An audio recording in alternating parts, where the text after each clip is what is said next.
Hello guys, welcome to my humble YouTube channel where I bring you fanfiction that will brighten your days. Before we start, a subscribe is greatly appreciated, and don't forget to leave a like and ring the bell icon so you won't miss exciting new fanfiction stories. Alright, let us begin on this new fanfiction story, The Fate of Izawa Shizue by Bisel13. Chapter 9. Hinata's intention. Hinata's POV. I always thought Rimuru is hiding something. The way he talks toward his students is always reserved, and although he was pretty much open up to me, he still held some of his thought. I never meant to pry into his circumstances, and I don't have any intention to do so. I believe in the right to privacy. If it is something that Rimuru never wanted to speak of, then just let it be. In that sense, I genuinely respect him. Although he seems to always acting goofy, he's pretty much a calculating figure. I found him sometimes cunning as well, along with brazen ideas that were out of this world's common sense. His love for a comfortable life is unquestionable, but his love for his companions is much more certain. That includes people who are close to him. I never saw Rimuru get sad, even though I ever saw him almost snap by letting his demon lord's aura leak. I don't know if is it because he didn't have anything to be sad for, or he kept it inside for himself. Gradually, I grew to care for him. His naivety is both his weakness and strength. By kept holding to his naive idea, he continued to grow stronger. But with his naivety, he got himself a never-ending problem. I saw him brush those problems alone with a cheerful laugh and an easygoing personality. I don't know where his cheerful energy came from, but I thought it was already part of his personality. So as long as we knew each other, we both accept whoever we are. But I began to wonder if that was his true face, since a few days ago I happened to join him on a picnic with his students. They were also sensei's students. Those kids are very lively. I may not show it, but I feel happy to see them grow healthy. But they can be too much lively sometimes. For example, the one named Kenya was asking for a spar. I see some ulterior motives inside his behavior. My best guess is he tried to look great in front of someone. But it turns out, the other boys also want to join in. With the three of them asking for a spar, I guess it's a good opportunity to see how Rimuru has educated them. I don't think Rimuru would spoil them, but sometimes he can be too doting toward the kids. And when it's decided to be 1 vs 3, I decided to not go easy on them, and my decision is correct. With their raw power alone, they could be on par with the Rooks. Their technique was somehow still rough on the edge, but they were able to perform it better than a trained Templar. For example, the boy named Kenya is a pretty skillful swordsman. He knows where to hit his sword, and he is able to control his strength to make an effective move. Then, there was a boy named Gale. His intuition and leadership are his best weapon. He can analyze the flow of the battle calmly, and he dedicated himself to taking a blow from me whenever it seems to be dangerous to his allies. He took my attention by attacking from middle range and received my attack with his shield. He also commands the other two and plans various tactics. Meanwhile, the boy named Ryota seems to be the one who ambushes me whenever I am busy with the other two, and sometimes acts as a distraction when Gale had to recover. His aim is very accurate, and when he imbued the arrow with wind magic, it becomes a missile that always chased me. But unfortunately, one of my unique skills alone is enough to handle their teamwork. With their attack can be predicted, it's easy to avoid every of their attack. Their inexperience was also a decisive factor when I threw them a feint. Their movement becomes a dance on my palm. Their teamwork is commendable, but their opponents are too bad. But I honestly praised them, and acknowledge their abilities. They still have many times to grow. And at some point, I'm sure they would surpass me. And as a reward for their performance, I tell them one of my unique skills. But soon it's spoiled by Rimuru after he deliberately tells them I have 2 unique skills. I got a bit annoyed by him on that day. But it's not because he reveals my ability, but it's because he unintentionally looked down on Sensei. I would never tolerate anyone who looked down on her, but I actually knew he didn't mean it like that. So I wanted to do some retaliation. On that day, I let myself become a selfish person and learn how to tease others. And my first victim was Rimuru. I never knew teasing a person would be fun. I exaggerating a bit about my reason for being irritated by him. I was holding back my grinning lips when I saw his face in deep thought. But that fun ended up pretty quickly after Rimuru made a face I never saw. I don't know what's he thinking, but I can see it's pretty troubling him.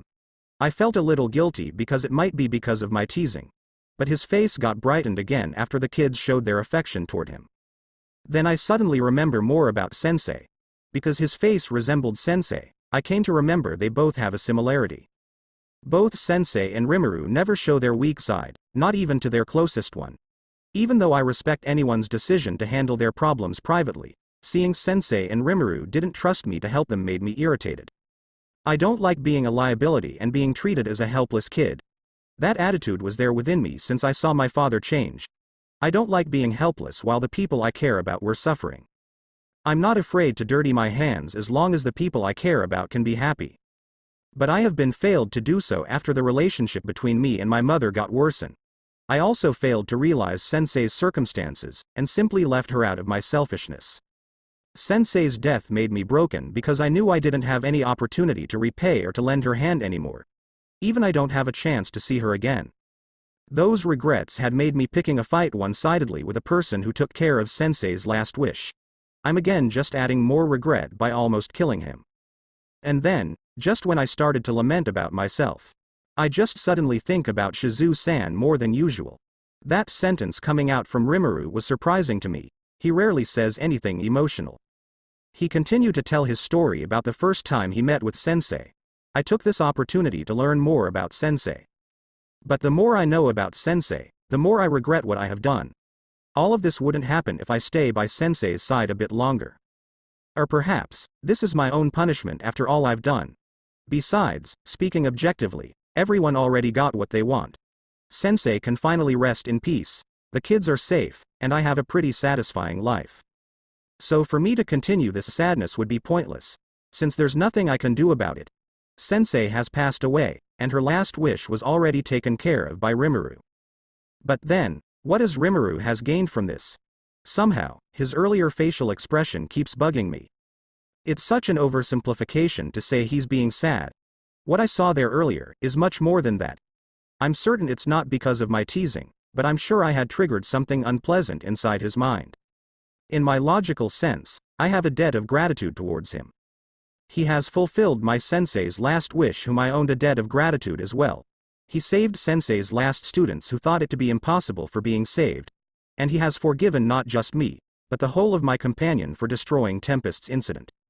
Although I'm not directly involved in the Falmouth invasion, I'm certain he actually has a grudge against me for that incident. I wouldn't blame him if he still resent me. In fact, I would wholeheartedly accept any kind of his wrath. Even on the surface he gave us forgiveness and wanted to end the hostility. I doubt he get through it without any wound in his heart. For a long time after the incident, I simply thought that he was trying to be okay with it, and he didn't want anyone to interfere with his own problems. And I respect that, and accept his way to continuing life without any resentment. But that face earlier is still bugging me and triggers my memories of Sensei. His appearance, which resembled Sensei, only made me feel more in pain since I always saw that kind of face on Sensei's face. Right. That kind of face that hides the real pain. But what is the scar in Rimuru's heart? What is he hiding? And after thinking for a while, I suddenly realize, when he tells the story of his first meeting with Sensei, he never mentions anything about his feeling at any point. He didn't deny or admit about Sensei being his destined one. He didn't tell how he felt when he saw Sensei's death. He didn't tell why he granted Sensei's last wish, and most of all he didn't tell what is his feeling toward Sensei. Is there any wound about it? If it's true, is that the reason why he's still reserved when interacting with the kids and me? Is there something he didn't want to tell anyone about him and Sensei? I keep wondering about this thought, but I found it to be inappropriate to ponder about this with Rimuru. But then, Rimuru said something baffling. I'm sure Shizue-san's life would be happier than she was here. Does he mean Sensei's alive somewhere? I kept asking him to look at his reaction. Even I used some intimidation a bit on him. Then the kids got joined in the fray. But perhaps because of that, all his responses become goofy and playful again. He acted normal. And for a moment, I thought I was just overthinking things before. I guess that's just how Rimuru is. But after Ryota asked him why he's not gonna search for Sensei, he answered. Because I don't want to disturb her new life, and for a glimpse, I saw that face again. He's talking about Sensei's new life as if he has made an unforgivable mistake to Sensei when she's still alive in this world. In my objective point of view, he has done nothing wrong to Sensei. On the contrary, he has done more than enough for her. But I know it may be not the case for Rimuru. And my hunch, who I rarely rely on, somehow tell me to persuade Rimuru to chase Sensei's soul. I don't have any possibility, let alone a definite conclusion about what's inside Rimuru's mind about Sensei, but I have a feeling that it must be not a simple one. In the worst case, it's probably more than just one scar. So I kept making reasons to make Rimuru chase after Sensei's soul, but even so, the ones who made his resolve are probably the kids. I merely only made him agree to check Sensei's soul, and not chase for it. In that case, someone needs to keep his resolve.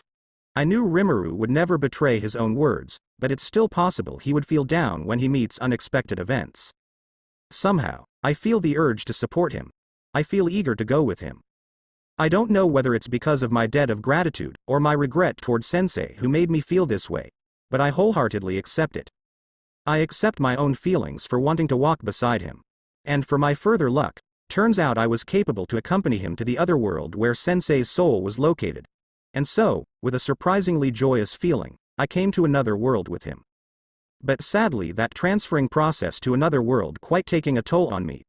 My body feels incredibly exhausted, and I sense no magicules around me, so it's not making me able to fix my sight with magic sense.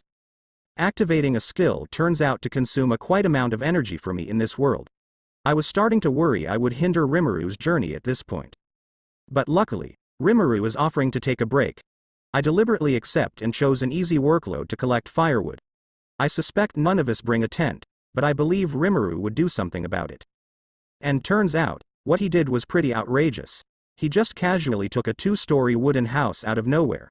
He even absorbed several trees and made an empty land. I sighed but can't complain, because I can't deny it would be more comfortable than a casual tent. So for now, I take his hospitality. He even offered to make a dinner. I honestly feel bad for him because I probably become a burden, but he didn't seem to think about it that way. And as bad as it seems, in my condition right now, I can't do anything but accept his offer again. I was choosing a room on the 2nd floor. It's just a reflection of my memory of when I stayed with Sensei and Yuki. Because I used to be living in a 2-story house as well with both of them. I'm already a saint, but I can still sleep like a normal human. Even in some cases, sleep would still help me recover better. So after taking away my armor, I took sleep very soundly. I can't remember anything, but I knew I had a pretty good sleep. I was recovering quite better when Rimuru calls me to have dinner.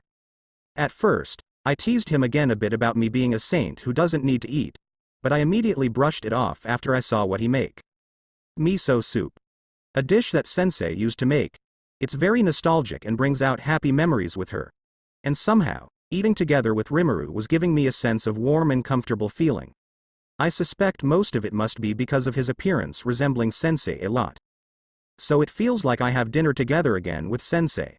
Mine had a bit salty, he said, commenting about his miso soup. In my honest opinion, even sometimes Sensei had terrible taste of food, so I don't even mind his error in taste. I simply enjoying this moment. While we eat our dinner, I try to feed my curiosity about him by asking about his life before he got reincarnated. And after I hear about him dying to protect someone's life, my respect for him increased. But I honestly think it would be more strange if he died in natural ways.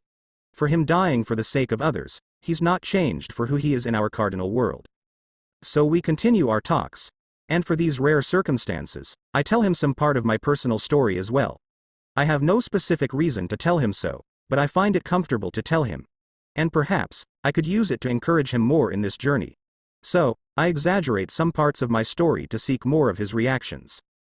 But even so, I'm still not used to opening up too much, even to Sensei. And for my luck, Rimuru started to avert the conversation into a discussion about our future plans. Rimuru might be worried about the incomplete reincarnation of Sensei, but I still have a hunch it would help Rimuru to become happier. Our discussion went on without any problem. Rimuru now seems eager to do anything he could. He even going to make sellable items to procure some money. I feel a bit relieved seeing him being this eager since I was the one who provoked him to do this journey. I can't explain to myself exactly why I want him to chase Sensei's soul. And since he said he's going to do everything by himself, it's a good opportunity for me to take another rest. I was pretty happy to be able to take my time to have another sleep. I promised myself, tomorrow I'll do better to help him. And so on, the night has been spent. In the early morning, I have my body in nearly good shape. I still got a little pain in some parts of my body, but not to the point I couldn't use it. So I walked down the stairs and found a set of tunics with other clothing. One of the tunics is colored white with a long sleeve. I thought that would be mine. I was going to ask Rimuru about this, but surprisingly, I found him asleep in a nearby room. I never knew Rimuru still needs sleep. Or perhaps, he also needs a rest after performing that teleportation between two worlds. And for that, I chose to not disturb him. I waited there while examining the other creation by him. A few dozen minutes later, he came with a refreshing look. He greeted me and explained about the tunic and food he made. He chose the blue tunic and leave the white one for me. After that, it's my turn to change. After changing our clothes, I carry the bag of food. I felt responsible, so that's why I took anything I could do for. We began our journey to the market that Rimuru mentioned. I don't know from where he knew such a thing, but I guess it's fair since it's part of his power. Along the way, there's a problem arose with a group of knights who seems to rob us. I was preparing myself to finish them by force, but Rimuru handled it better. Unfortunately, with my body still recovering, I still cannot properly activate my skill due to the energy I have still in trouble. So I didn't use my magic sense, and couldn't understand what these people said. And again, I have some trouble with my sight since my eyes were myopia. I chose to let Rimuru take charge of everything.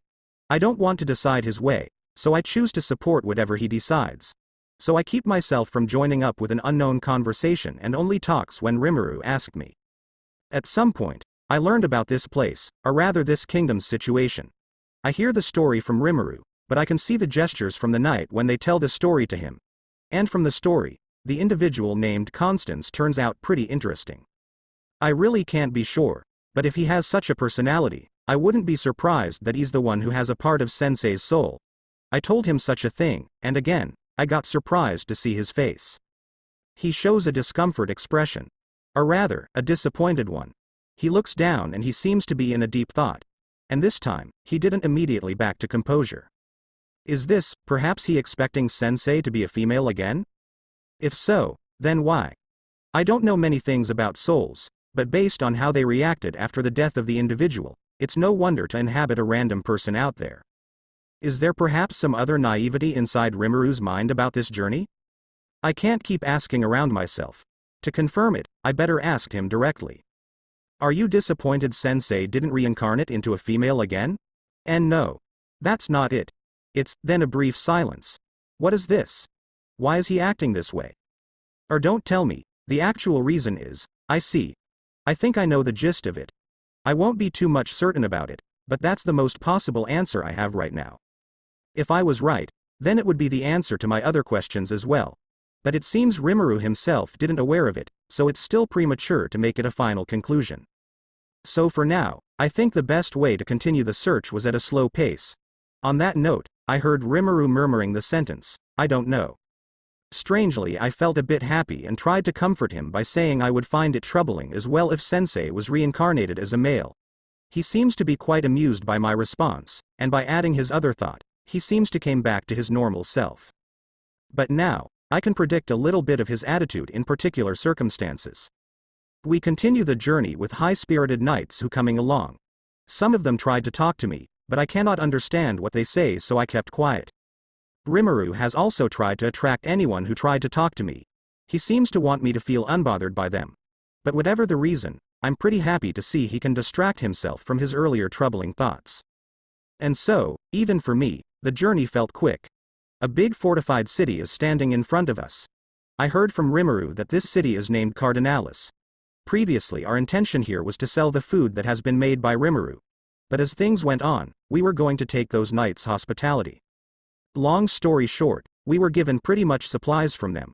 We have food, water, money, and a tent. After that, Rimuru has been explaining about his solution to my inability to activate magic sense. I agreed with his solution in the end. Although I find it pretty difficult to accept more of his generosity by using his own magicule reserve. But I tried to brush it off by joking about being too much relying on him was annoying. And with my joke, it seems he kept getting back to his normal self. Later after, we went to a place known as a tavern. In my opinion, it's a pretty much uncomfortable place since the unhygienic environment. But this place looks like a perfect place to gather information. Our main objective in this city is to gather information about this world. At least, That's what's Rimaru's thinking. Meanwhile, I was thinking about more specific situations. While Rimaru had talked to the young waitress, I enhanced my senses with the magic sense. I'm looking for a potential informant. With my thought acceleration, I scanned through the room and found many kinds of people being gathered. I also tried to listen to every interesting matter. But there seems not much information I could gather by eavesdropping alone. And then, I found a fine-looking man with neat attire. He looks pretty well educated. I was preferring someone educated rather than someone who takes on every piece of information circulating around. I turned my head towards him. And somehow, he also happened to looking at me. I made a gesture with my head to ask him to come over. I see him nod, so I waited for him to come by. I'm planning to give you a discount since this is your ever first tavern. Are you sure you won't order any of our wine? Thank you for your offer, but you see, we need to save some of our money for our journey. I heard an exchange of talks between Rimaru and the young waitress. It seems that there was an unfortunate deal. So I give a hand to him. I ask how much the discount is, and manage to exchange a bargain. My teasing skill was somehow increased, and I find it a fun way to treat people. And by doing that, I managed to obtain some market value of the commodity around this city. I tacitly observed the men whom I was asking to come by. He readily moves to our table, but I suddenly notice another man coming closer. And this man doesn't look to have good intentions. I tried to patiently wait, but as it turns out, both of them are coming at the same time. And unsurprisingly, both of them had quarreled. The fight ensues into a fist fight. I honestly felt bad for him. I wanted to help him, but the other guys around are blocking me. At least they also tried to separate them. But then, a tall young man appeared. He beat both of them pretty badly. And I sensed another guy behind him.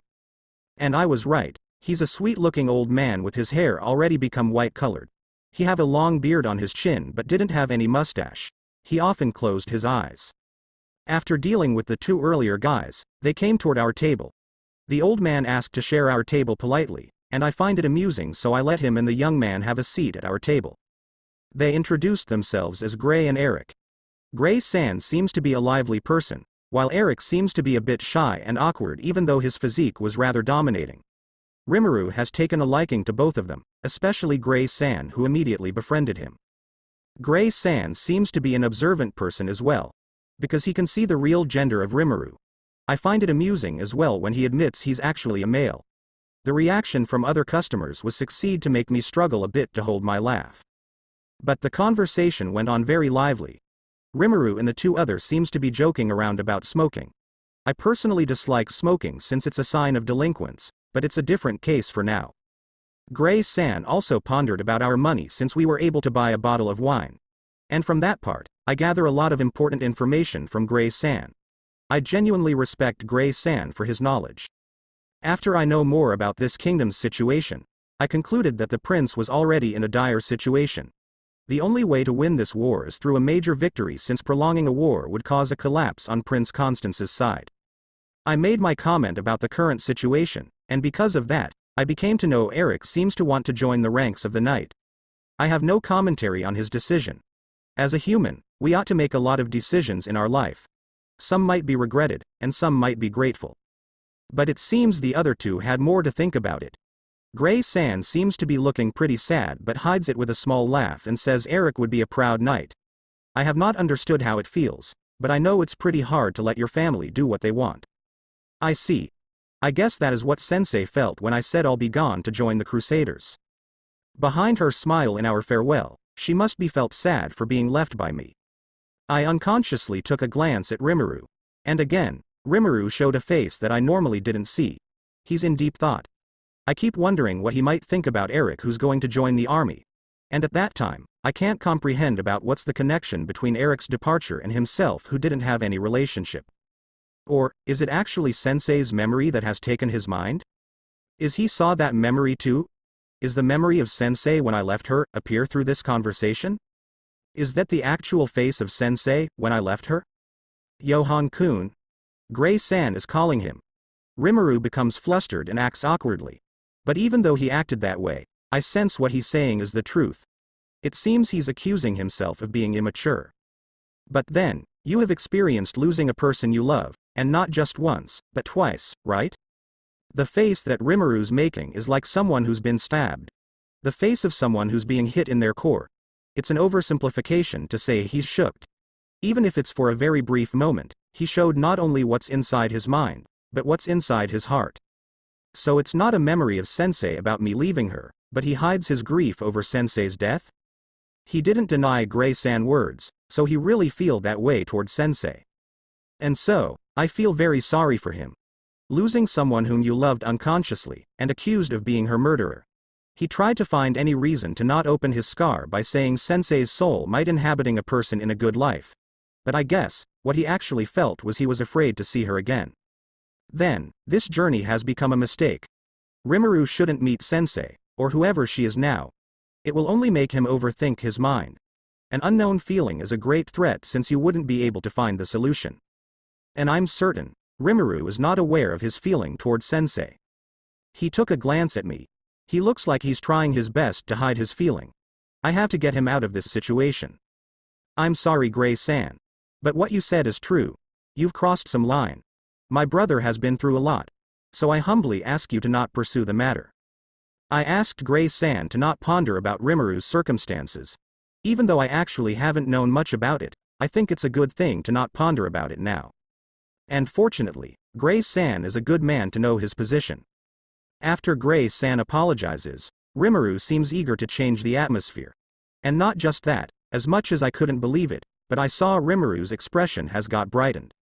It seems he's been successful at something, or at least, found a way to succeed. The happiness which shone in his face, made me suddenly rethink again about what I thought to be a mistake. Is this journey something Rimuru needs? Even though it will pain him, will it actually make him become better? Will it at some point, he'll never have that sad face anymore? If that's so, for my own benefit as well, will it be counted as I repay my debt of gratitude toward him? But what if the continuation of this journey turns out to be more painful? But all those thoughts are starting to disappear upon seeing how happy Rimuru having drinks with our new acquaintances.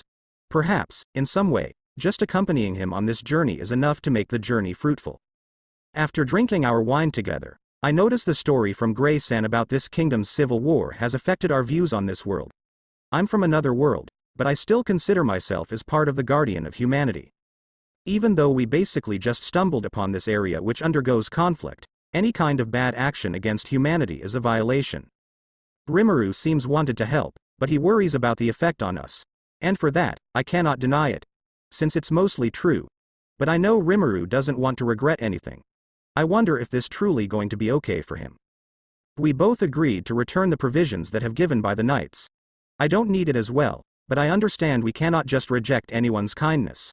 When Rimuru returns the food to the knight's base, or rather, infiltrates, I waited for him outside. But thanks to the magicules he's sharing, I can hear better to the surrounding.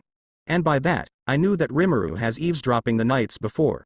But unfortunately, I didn't understand their circumstances. While in the other hand, Rimuru seems to have a better idea about what they have talked about. Because Rimuru has taken plenty of time observing them. But even without knowing their circumstances, I can hear the solidarity between them. In that sense, I try to guess what is Rimuru's feeling about it. He's more kind than me, so I knew he was more eager to help rather than me. But at the same time, there's probably more Rimuru to know than me about the whole world. I'm not very sure about it as well, but Rimuru seems to have a concern about the effect of meddling in this world affair. Even if we only meddling in one kingdom, perhaps he has already foreseen a bigger conflict that could arise because of it. Rimuru has become a king, so it's no wonder if he understands more about politics than I do. But as I have seen before, Rimuru has made some kind of resolve. My best possible guess is Rimuru trying to heal the wounds he has. Whether it may be about Sensei, or it's possible there's something else that still bothers him. And I would feel bad if he didn't get what he need. May mighty God Veldanava is in our favor, I heard the head knight offering a prayer. And I sensed that Rimuru had shocked. For me, Veldanava is just a mighty creature who creates this world's system. He has long gone, and never involved in this universe's matter. All of the world's matter has been done by his own creature. That's why, I didn't really put anything to mind when I heard Veldanava. But it seems, for Rimuru, it's an important matter. Or perhaps, Veldanava itself has become someone important to him. Lumina-sama herself never talked much about Veldanava, so I never knew her personal opinion. But I have never been told about her origin. Something about divine ancestor, named Twilight. I also happen ever read a little about it in the Ingrasha library, but since I didn't find it important, I never take it seriously. Just when Rimuru managed to come back, we talked about it a bit. He seems to be thinking about it more seriously, and it made me a bit guilty for not learning more about this matter. But maybe, that's a good opportunity. I don't know how important Veldanava is for Rimuru, but if this world worshipped him, he might find something useful. And all I can say is this world might be somehow connected to our cardinal world. In that sense, I also find myself having a bit sense of attachment to this world. If Lumina Sama found this world, I think she would find it amusing to develop a new land here. Rimuru has spouted his mind about didn't want to meddle too much in this world. Which, I already know. And moreover, I think I know the important basis of that idea as well. But I think he has to deal with it. To continue pursuing Sensei's soul, to make the resolve I saw earlier to be achieved. At this time, I tried to not overthink it and decided that Rimuru's scar in his heart must be about Sensei. But it turns out, it's a grave mistake. After I talked about our plan to teleport, many things happen. And my suspicion about Prince Constance is the one who has Sensei's soul, turns out to be true. I don't know how he did it, but I can see footage inside my mind of a lot of carriages having a convoy toward our location. And that footage became a nightmare as I saw cruelty happen to the people. For me, abandoning my ideals is an extreme doing. So seeing the civilians being slaughtered with such brutality is enough to make me decide to meddle in this world. Rimuru seems to be more horrified than me, but I see some hesitation inside him. Or rather, a scared expression. But after he put more thought into it, he resolves himself. And thus, we both agreed to join the fray. Remember, once we arrive, there's a battlefield. He said, and I nodded. I knew that much, so I prepare myself. Then, suddenly a circle of light appeared underneath our foot. And before I knew it, we've already in another place. The surrounding area is in chaos. People are running to my back, screaming as everywhere, and horses are running uncontrollably. Many carriages have been left behind. The first thing I do is to check my surrounding area. I looked around to find any possible enemies, identified civilians, and found allies. I saw in my back there were about 6 knights standing. 4 of them are holding someone in noble attire, and they look shocked after seeing me, and Rimuru had appeared out of nowhere. I recognize the one in noble attire, he's the Prince Constance. Meanwhile, the other 2 has immediately pointing their sword toward me. As I saw Rimuru on my side, he was immediately gone and attacking the mounted knight. I cannot be left behind him. So I turn my head, gazing at the prince. Leave it to us. And then I went forward like Rimuru. Rimuru seems to engage the enemies, while the civilian is still in panic. Some of them are falling, and many of them are injured. I decided the priority are saving the civilians first. And so, while Rimuru distracts the mounted knights, I gather the remaining guards and help the civilians who run away.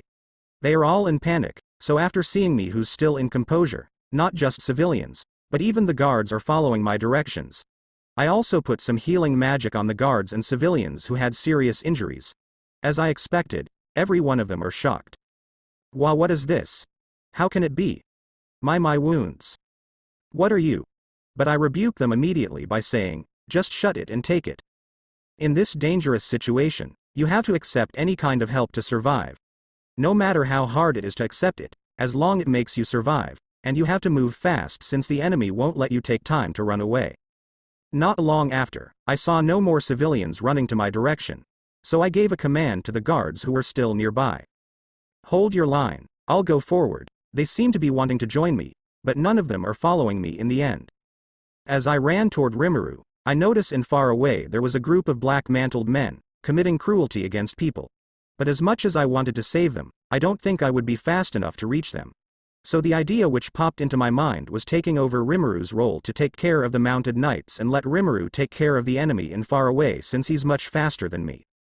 Rimuru seems to be feared by those knights, but those knights are still trying to engage him. At this point, he'll only be wasting time. So when I saw one of the mounted knights charging at him, I jumped forward and dropped a flying kick towards him. The knight got blown away until he hit a tree. I stand beside him. He looks in very good condition. I'll handle the mounted knights, you rescue the people in front. Got it. Then, he ran forward with inhuman speed. What the hell?